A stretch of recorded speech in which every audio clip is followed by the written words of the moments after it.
I'm Jenna, and I'm making this video today to talk to you about the runner. So this is the runner part 2. It is in response to a question that I received from one of my viewers.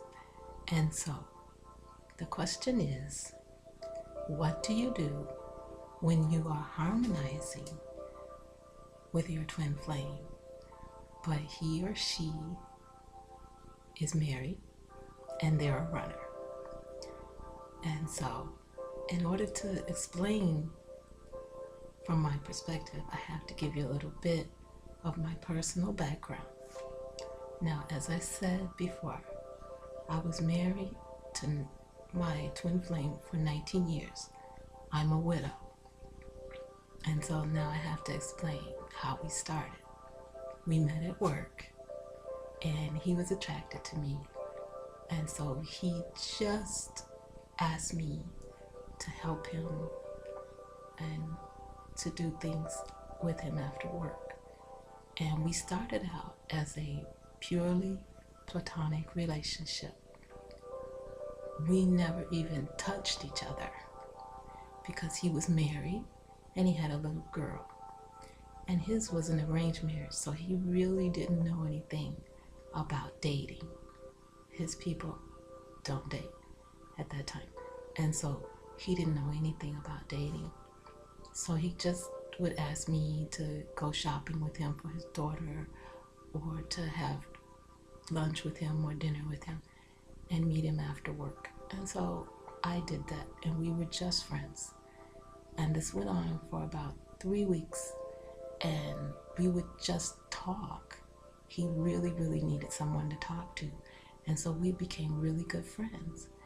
And after about 3 weeks, he made up his mind that he wanted to spend the rest of his life with me, because he said that his wife, for us, was from the same people that he was, and I was American, and how could she not understand him?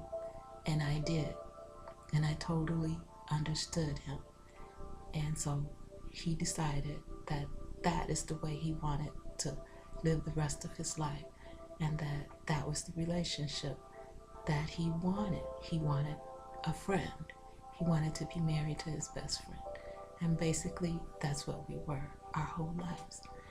And so I'm telling you to explain that if your twin flame wants to be with you, they will be with you. This is my point.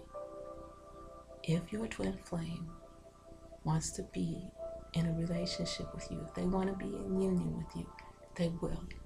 And my husband lost everything, and he knew that this was going to happen. About 3 weeks after we met, he decided, and then he moved in with me. He brought out all of his things, and he left his wife and his daughter, and he stayed with me. He filed divorce, and within 6 months he divorced his wife and married me. And that was it. We started our lives together, and we were with each other until the day that he died. We never separated. And so I'm telling you all of this to explain how strong this relationship is, because he lost his entire family, and his family stood against him until the day that he died. They were totally against our union. And so it didn't matter to him, and he really loved his family, and it was heartbreaking for him. And so I was always very conscious of his feelings, because he had sacrificed so much to be with me, and that is what it requires. The twin flame relationship is not like a regular relationship. You love deeper than normal people love each other, and so it's very easy to hurt each other. So you have to be very conscious of the other person's feelings.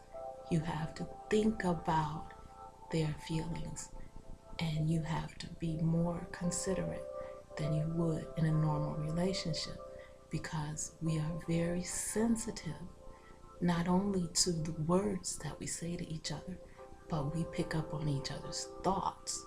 You know what they're thinking and you feel their feelings. So there should never be any negative feelings about your twin flame. There should never be any negative thoughts about your twin flame, because even if you don't say it, they feel it and they know it, and it changes the dynamic of your relationship. Now, if you're dealing with a runner, it's because somebody in that relationship is wavering. And this is quite common because it's scary to love someone this much.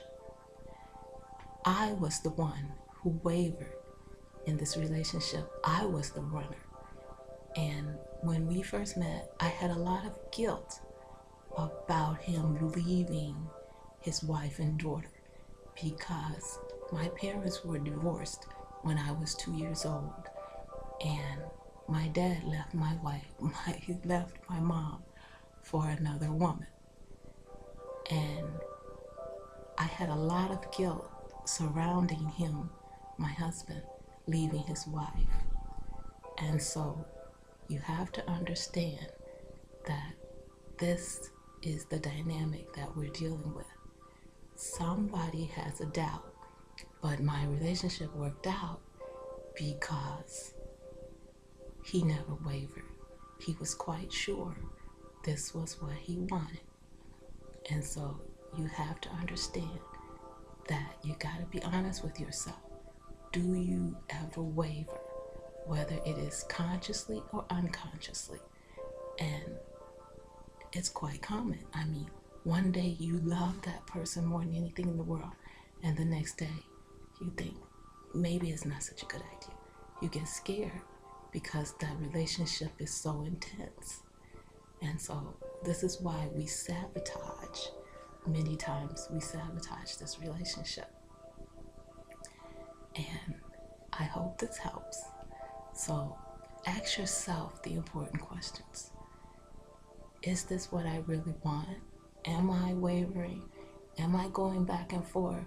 Do I have any negative thoughts and feelings about my twin flame?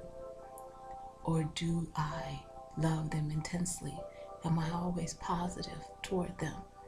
And that's what it takes. It's not enough just to be in harmony with them. And there's one more thing I have to cover here. Now, the men are encouraging the other men by telling them how great the sex is in these relationships. And so sex makes the world go round. And they're doing this for a good reason. They want to encourage men to develop spiritually and to find their twin flames. And that's a good thing. But some people are using this as an excuse to cheat. So this is turned into new age cheating. So when you enter this relationship, it should be purely platonic until you receive a commitment from this gentleman or this lady. You should not be in a physical relationship with them. And this is why I'm always telling you guys, there's more than one. The guys are sending out the signal. They are meditating, they're visualizing, and they are drawing these people to them. They are drawing these women, and you don't know how many women they have met. You don't know how many women they're in relationships with. And so I'm not saying that your twin flame is a cheater or that he's cheating on you, but if he's married, he's already a cheater because he's cheating on his wife. So you have to understand, don't put yourself in that situation. And like I said, these relationships are very important and they're not to be taken lightly. So no, sex is not on the table until you receive a commitment from this person. And that's the way it should be. If you're in a physical relationship with them, you should stop. If they're in a marriage and they're not leaving their wife, you should stop sleeping with them. it should not be an option anymore. And so that's how I feel about it. And I'm speaking to you from personal experience because that's how it worked for me. And if you like this video, please subscribe and please keep leaving comments and asking questions. And I'll do my best to answer any questions that you have. And thank you for watching and thank you for subscribing.